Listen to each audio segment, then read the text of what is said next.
कोई collective system नहीं। और फिर अब सुरक्षा इतनी है समाज में, जो बच्चे आजकल के बड़े शहरों के हैं, पढ़े लिखे हैं, पैसा उनके पास हो जाता नौकरी करने से, और हर बीइंग की एक मंशा होती है कि अगर मैं अपनी आज़ादी बचा सकूं तो बचा लूं। आज़ादी खोना सबसे बुरा होता है, और आप किसी सिस्टम का पार्ट बनते हैं, आज़ादी खोनी पड़ती है। सिस्टम के बाहर रहने में आज़ादी बनी रहती है।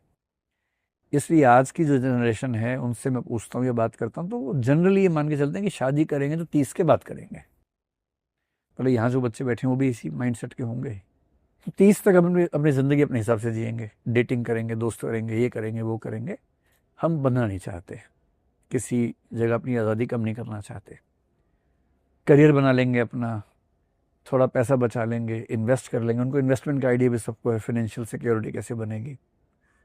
और जब जीवन को ठीक से जीने के बाद स्थिर हो जाएंगे और हमें ये भरोसा हो गया कि अब हम मेंटली मैच्योर हो गए पति या पत्नी बनने के लिए और माँ या बाप बनने के लिए, तो हम शादी करेंगे।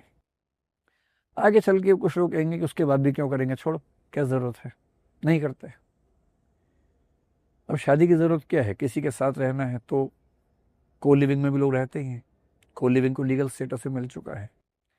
अभी तो जो टेक्नोलॉजी में नई चीज़ें आ रही हैं, ऐसे रोबोट्स बन रहे हैं जो ह्यूमन बींग जैसे दिखते हैं, लोग उनसे शादी करेंगे आगे चल के। ये बहुत जल्दी अगले 5 साल में दिखेगा। ऐसे रोबोट जो इंसान दिखते हैं, स्किन भी इंसान जैसी है, कलर भी चेंज कर सकते हैं, सुंदरता चेंज कर सकते हैं, वो शिकायत भी नहीं करते कभी। 24 घंटे आपके लिए वो, मतलब जैसा आप जिस रूप में आप चाहते हैं वैसे रहते हैं। अभी हमें मजाक लग रहा है, आज से 10 साल पहले मैं बोलता था कि कोई भी किताब पढ़ने में जो सुख है ना, वो आईपैड से पढ़ने में, कंप्यूटर पढ़ने में नहीं है। हमारी अगली जनरेशन को पूरा सुख मिल रहा है आईपैड से पढ़ने में, उन्हें चाहिए नहीं किताब कॉपी। हम तो अपने हिसाब से सोच रहे हैं ना कि ऐसा नहीं हो सकता, अगली पीढ़ी को तो अपने तरीके हैं। तो आगे आने वाली पीढ़ियां मुझे नहीं पता क्या करेंगे, क्या पता उनको रोबोट से ज़्यादा दोस्ती होने लगे, प्रेम होने लगे। कंपेनियंस एआई के अभी कल परसों फिर ग्रोक ने निकाल दिया है, और भी कई लोग निकालते हैं। हो सकता है कि आगे वाले लोग रियल दोस्तों से ज़्यादा उनके दोस्त एआई कंपेनियंस हों। अब पहले क्या था कि अगर आप लड़कियों के लिए स्पेशली अगर 32 की उम्र तक शादी नहीं की तो माँ बनना मुश्किल होगा, बायोलॉजिकल प्रॉब्लम्स आ जाएंगी। अब तो पोस्ट ह्यूमस रिप्रोडक्शन चल रहा है कि लोग मर गए हैं पर मरने से पहले स्पर्म अपना डोनेट करके गए हैं, वो फ्रीज करवा लिया है, एग फ्रीज करवा लिया है। ऐसे केसेस हैं। एक आदमी मर गया अचानक और स्पर्म फ्रीज करवा लिया था, उसके मरने के 10 साल बाद उसका बच्चा पैदा हुआ। बायोटेक्नोलॉजी उस लेवल पे आ गई है। तो पेरेंटहुड चाहिए तो उसके 1000 उपाय हैं, है ना, किसी भी उम्र में। आईवीएफ के थ्रू हरियाणा पंजाब में 55-60 साल की महिलाएं माँ बन रही हैं आजकल। सरोगेसी है ही। तो किसी महिला को अगर मन करता है कि मैं नौकरी करूं, खूब आगे बढ़ूं, अपना करियर बनाऊं, और मैं शादी वादी या बच्चा 45 की उम्र के बाद सोचूंगी, तो भी मेडिकली संभव है। हालांकि उसमें मतलब दिक्कत है, परेशानियां हैं बहुत ज़्यादा, संभव तो है। ये सारी टेक्नोलॉजी, ये सारा फिनोमिना, आज़ादी की भूख, डेटिंग जैसी ऐप्स होने की वजह से पहली बार इतना आसान है लोगों से मिलना जुलना, जो कभी आसान नहीं था। जितने चेंजेस 100-200 साल में होते थे, वो अचानक इस पीढ़ी के सामने 10 साल में हो गए हैं। दिक्कत ये है, ये बदहवासी की हालत में समझ नहीं पा रहे कि क्या हो गया अचानक। इतने चेंजेस जब होते हैं तो इसको एनोमिक सिचुएशन बोलते हैं, एनोमी बोलते हैं हम सोशियोलॉजी में। एनोमी का मतलब है कोई नॉर्म नहीं है, नॉर्मलेसनेस है, कोई सिस्टम बन ही नहीं पा रहा, हर इंसान अपने हिसाब से जी रहा है। धीरे धीरे सिस्टम्स फिर से बनेंगे। पर हाँ, अगर आपका सवाल है कि क्या विवाह का भविष्य खतरे में है, मेरी पर्सनल गट फीलिंग ये है कि हाँ, 500-1000 साल बाद हो सकता है कि दूसरे ऑप्शंस क्रिएट हों। ऑप्शन तो आएगा ही, विवाह नहीं होगा, दूसरा ऑप्शन होगा। इंसान की ज़रूरतें तो पूरी होंगी ही, तो ज़रूरतें पूरी करने के नए नए स्ट्रक्चर्स बनते जाएंगे।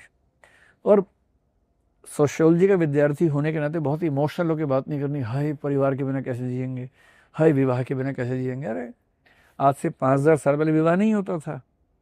इंसानों का इतिहास 10 लाख साल का है, उसमें शादी का इतिहास 5000 साल का है सिर्फ। तो 9,95,000 साल इंसानों की सभ्यता बिना शादी के ही रही है। ये कोई नियम थोड़ा है।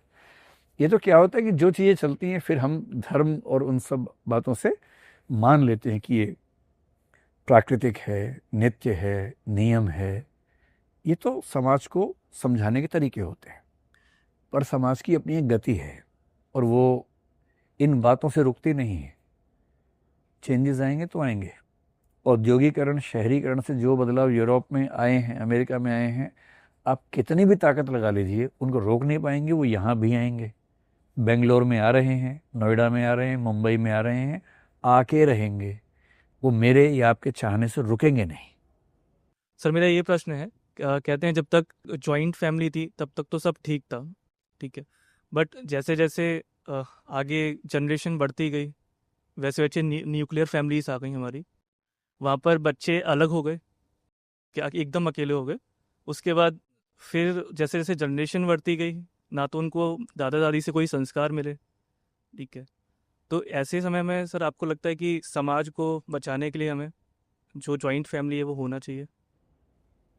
मैं तो सोशियोलॉजी का स्टूडेंट हूँ भाई, और हम ये मानते हैं कि जॉइंट फैमिली, न्यूक्लियर फैमिली हमारी चॉइस नहीं होती है, वो सोशल कंपल्शन से पैदा होती है। तो जॉइंट फैमिली पहले भी थी, आज भी हैं।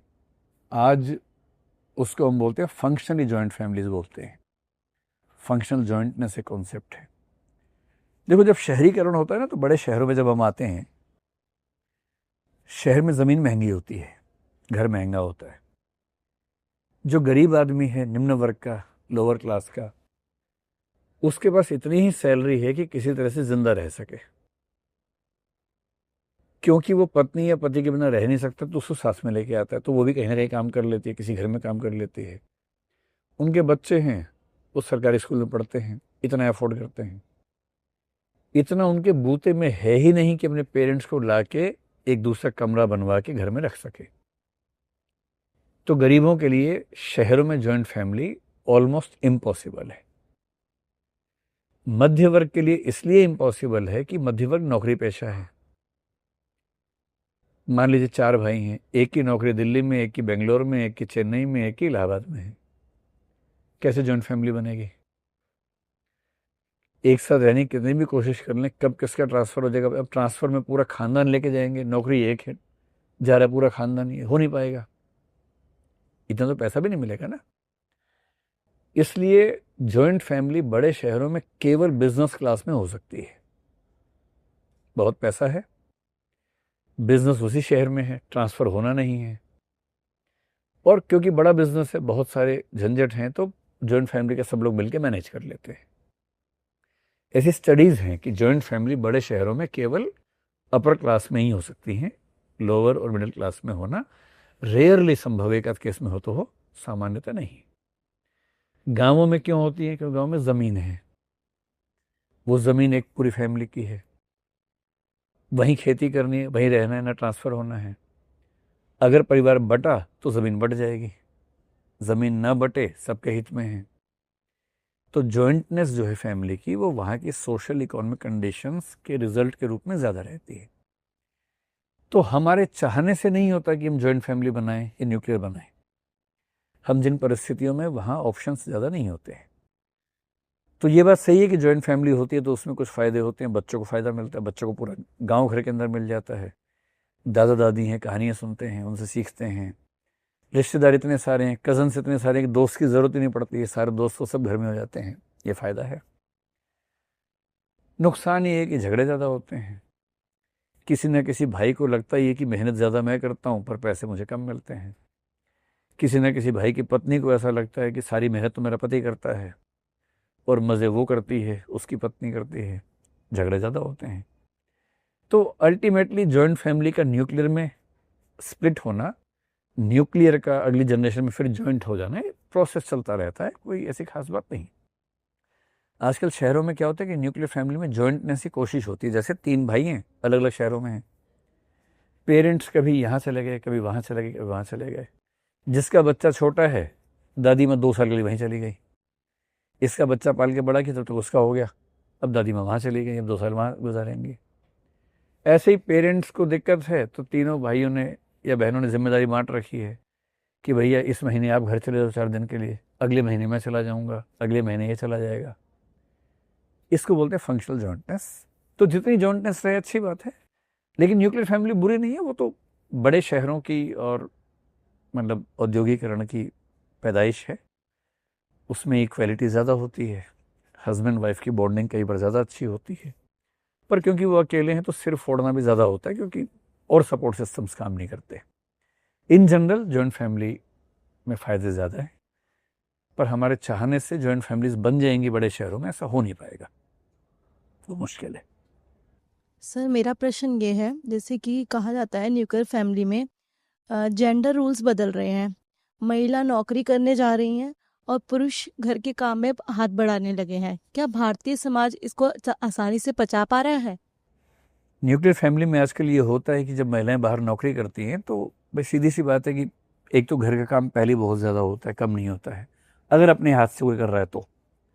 अगर कोई मेड लगा रखी है तब मैं नहीं कह रहा हूँ, घर का काम अपने आप में इतना होता है, स्पेशली बच्चा होने के बाद, कि वो नौकरी से कम तो नहीं है। अब महिला नौकरी अगर बाहर करने जा रही है क्योंकि घर को पैसे भी चाहिए, सिंगल सैलरी से काम नहीं चल रहा है। आजकल नई जनरेशन बोलती है DINK, dual income no kids. उनका फॉर्मूला है कि पति पत्नी पैसा कमाएंगे, बच्चे नहीं करेंगे, तो पूरी मौज है, डबल इनकम नो किड्स। कुछ है सिंक वाले, सिंगल इनकम नो किड्स वाले भी हैं, और जो पुराने लोग हैं बेचारे, सिंगल इनकम 7 किड्स टाइप चलता है उनका, तो वो तो क्या करें बेचारे, उसी में काम चलाना है उनको। अब महिला बाहर नौकरी इसलिए करती है कि परिवार को पालना भी तो है, पैसे कहाँ से आएंगे। पति के संस्कार पुराने हैं, उसको लगता है कि भाई खाना तो बढ़िया मिलना चाहिए, और चटनी तो हाथ से कूटी हुई मिलनी चाहिए, रोटी गरम गरम मिलनी चाहिए। बचपन से वही देखा है, और उसको बचपन से ही सिखाया कि जो तुम्हारी पत्नी आएगी वो ये काम करेगी तुम्हारे लिए, जब तक माँ कर रही है माँ करे, फिर पत्नी करेगी। तो उसकी एक्सपेक्टेशन वही रहती है, कपड़े धुले हुए मिलेंगे। पर ये समझा नहीं कि पत्नी भी नौकरी करती है, तो धीरे धीरे फिर दबाव बनता है कि भाई तुम भी कुछ करो। फिर पति भी खाना बनाने लगता है, धीरे धीरे बर्तन धोने लगता है, मतलब जो कम स्किल वाले काम है, बर्तन धोना पोछा लगाना, वो सब शुरू कर देता है। जैसे खाना बनाने में स्किल चाहिए, उतना नहीं आता है, तो बर्तन तो धो ही सकता है कम से कम। कपड़े धोने में उतनी स्किल नहीं लगती, तो कपड़े धो दिए। धीरे धीरे चेंजेस ऐसे आते हैं। पर हाँ, ये बात सही है कि